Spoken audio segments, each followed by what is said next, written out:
जनतेसाठी कुणाशी भेटणारा आपला चॅनल सत्यमुख।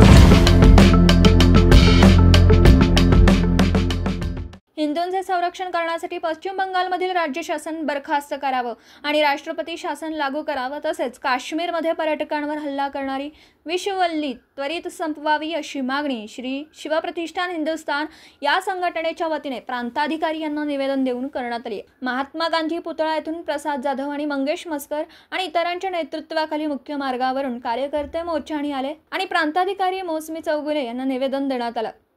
पश्चिम बंगालमधील मुर्शिदाबाद येथे अल्पसंख्याक हिंदू स्त्री पुरुषांवर अत्याचार झाला, लूटमार, जाळपोळ, दगडफेक तसेच सैन्य दलावर हल्ले असे प्रकार राजरोस चालू आहेत। त्यामुळे हिंदू पलायन करत आहेत।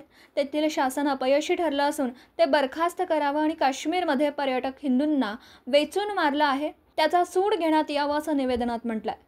यावेळी मोर्चासमोर अमित कुंभार यांचं मार्गदर्शन झालं। यावेळी गजानन महाजन, सुजित कांबळे, अशोक पाटणी, प्रवीण सामंत, रविकिरण हुक्केरीकर आणि इतर हजर होते। सत्यमुख प्रतिनिधी रामभाऊ ठिंकणे, इचलकरंजी।